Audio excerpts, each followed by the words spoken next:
Ahoy hoy, it's your boy Attack Slug back once again with a You Should Be Playing. And this time, we're going to take a look at the 2011 release, Shadows of the Damned, which is marketed as a Suda51 trip, even though he didn't actually direct it. Also on the creative team was Shinji Mikami, also known as the guy who fucking made Resident Evil. So certainly an all-star cast. But neither of those guys actually directed this game. And it was published by EA, which is really weird.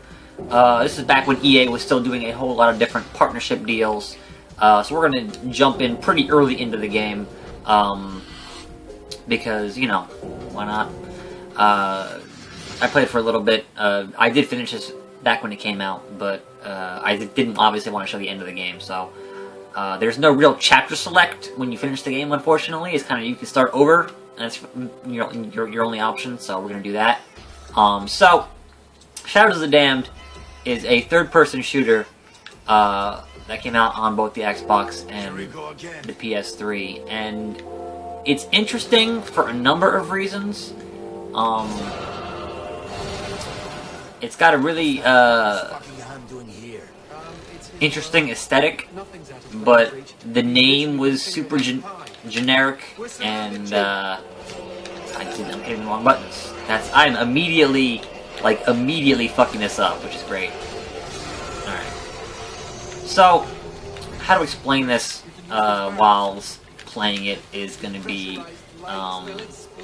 so it's a third-person shooter. It's a road trip movie, is what they bill it as, and it does follow a lot of the genre conventions as such, but at the same time it has a very unique, very just I guess you could say very Suda51 type style. So I'm gonna collect this ammo first. So basically, you're in hell, you're on the road to the underworld, because the Demon King, as such, has captured your girlfriend, and it is your job to rescue her. You are accompanied by your gun, who is also a skull, who is also a motorcycle, or whatever, and you need to shoot a bunch of demons to get through. So I collected some red gems, and if you have the red gems, you can upgrade. So I'm gonna just add to my health, because in the short term, in the scope of this video, adding to my health is probably a good idea. But primarily, you're spending the game shooting demons and fighting bosses, and the kinds of things you do in a third-person shooter. But it does have some unique mechanics, and that is to say, it plays with light and darkness pretty heavily. And so there'll be areas that the darkness will consume you, and that darkness will eventually affect your health. See, that's right there is the darkness. So I want to shoot the goat heads, and the goat heads will bring light to that area. But there are areas that don't have goat heads, and then you will summarily need to find a light source and deal with that. So, the actual part where you play the game, as compared to other third-person shooters, it's kind of swimmy, I guess is the best way. Like, when you're aiming, it kind of swims a little bit. And I'm not sure if there's a... I'm playing on all the default settings, so I don't know that there's necessarily a tighter way to have those controlled. I mean, you can adjust some stuff, but I tend to play with defaults in most games. And this one, it's kind of swimmy. It's not as accurate as you might want a third-person shooter to be.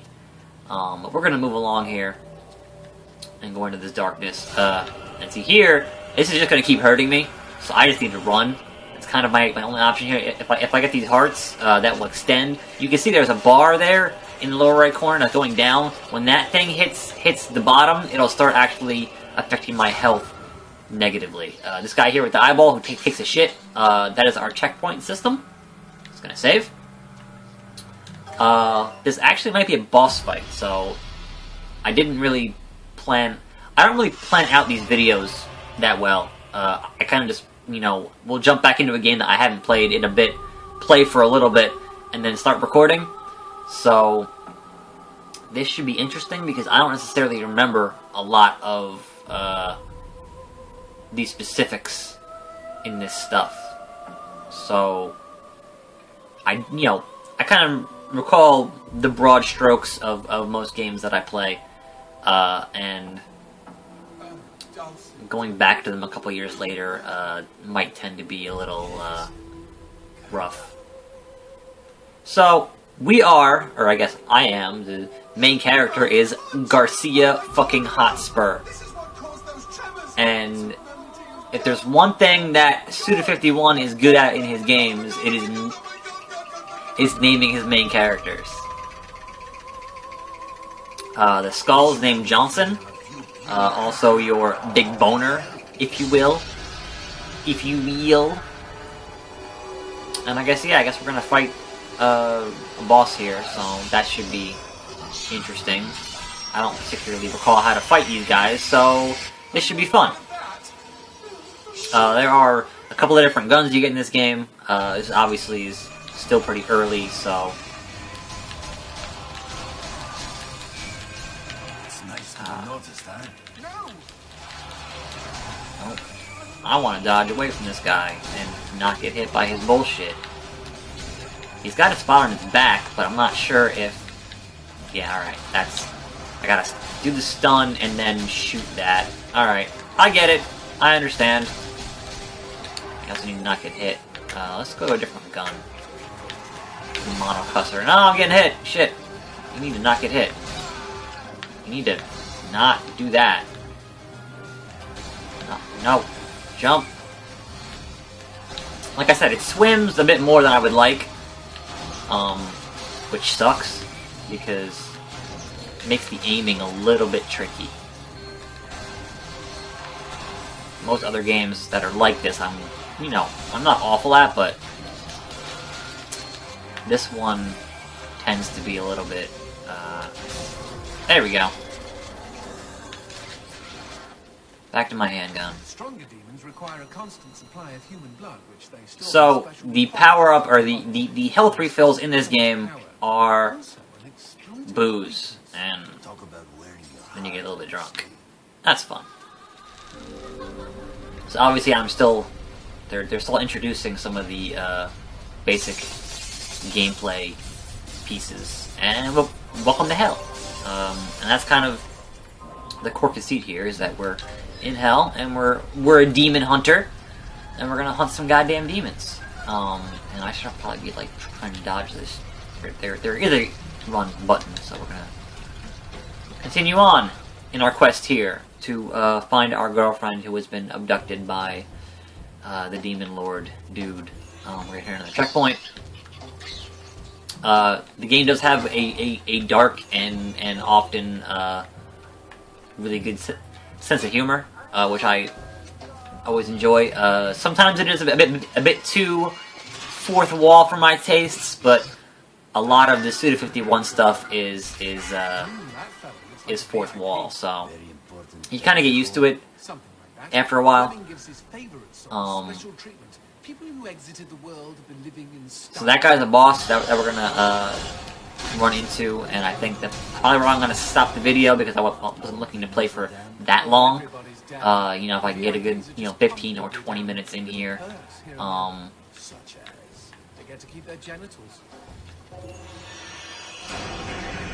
Alright, that's a long distance, guys. I gotta dodge his bullshit. And, if I could actually hit him, that'd be great. Alright, let me just get closer. Oh, I should hit the barrel. Duh. Now I feel dumb. Golden rule of video games. If there is a barrel, you shoot that barrel. So the light shot will stun, enemies, and it will make guys who are obviously coated in darkness not be. And the guys that are coated in darkness, you know, you can't kill them until you've gotten rid of their darkness.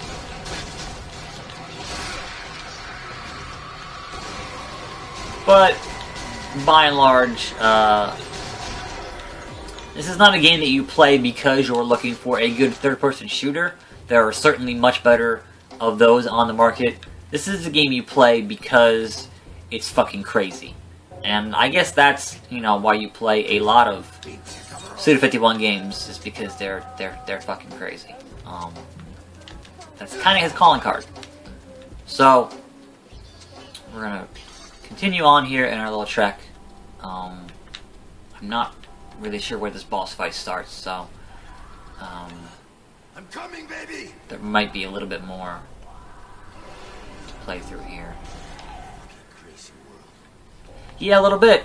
Alright, we're gonna move on to this door here. I can't go any of these, can I? Nope. Demon Pubes. Classy. Let's find some dark. Game's a little classy. Alright, so this is a puzzle, sort of. Oh, I should be jumping out of the way because this guy wants to kill me. I can't imagine why. There is ammo, and the ammo is limited, so you kind of don't want to waste it. But I am playing on easy, so obviously I have, you know, just a shit ton of ammo. But I would imagine that harder difficulties, you know, you would have less, certainly. A hand that barks darkness. And they said this neighborhood was gentrifying. So we're gonna go check out this darkness hand, because that will allow me to solve this puzzle. Maybe. Maybe not.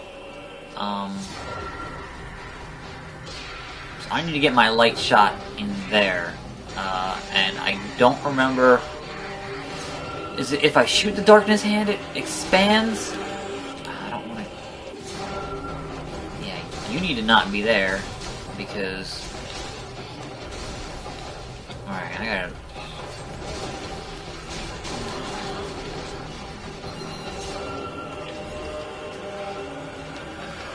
I can't remember if shooting the darkness hand is what's gonna. Maybe not.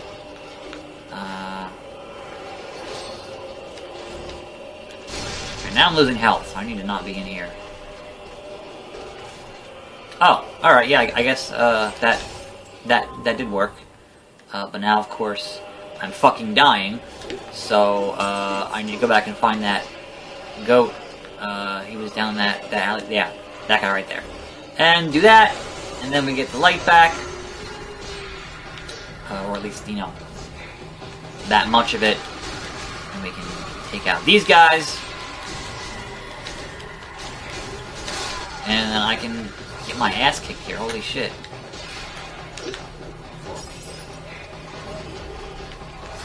So yeah, it's not always the best controlling game, but ideally you're playing it for how fucking weird and crazy it gets. And that part of it is super satisfying. So we need to go this way? I think. Yeah. Sure do.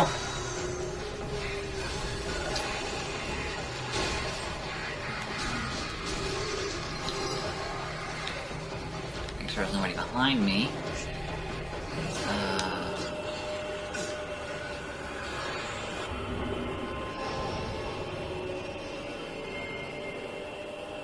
I'm gonna assume I gotta shoot something, because that's how these games work, right?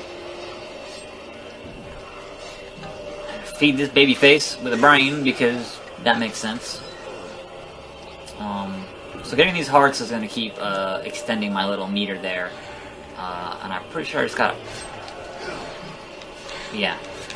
Hitting X, and then no more darkness. We're gonna collect this eyeball, and that's the boss, who is, you know, says, fuck that baby face. No thank you. And so we move right along, jumping down, and there's a thing there. Anyway, let me get that ammo. Just to be on the safe side. Even though, as soon as I finish playing here, I'm gonna put this back on my shelf. Just as a force of habit. If there's a thing that I can see to collect, I'm probably gonna collect it. It's kind of a bit of OCD, I guess. It's got some quick-timey stuff in here. Not a super huge amount of it, but a little bit. It does have this weird, when you get to this screen here, there's a thing at a certain point where you're playing like a shoot 'em up as this character, and that's kind of a bizarre inclusion to this game, but it certainly did a bit to break up the monotony of what you had been playing. So I guess that's gonna kind of wrap it up for Shadows of the Damned. Kind of an unfortunately named game, you know, kind of the name really didn't stand out, and as part of the EA partner program, they kind of set this game out to die, so I'm assuming that almost nobody bought it, which is part of the reason that I'm recommending it, because I thought it was amazing when I played through it at the time. I still think it's amazing, so it is still certainly a game worth playing through. And I'm not going to fight this boss, so this is Attack Slug, who is going to end this video as soon as this cutscene is over, letting you know that this is a game that you should be playing. Shadows of the Damned.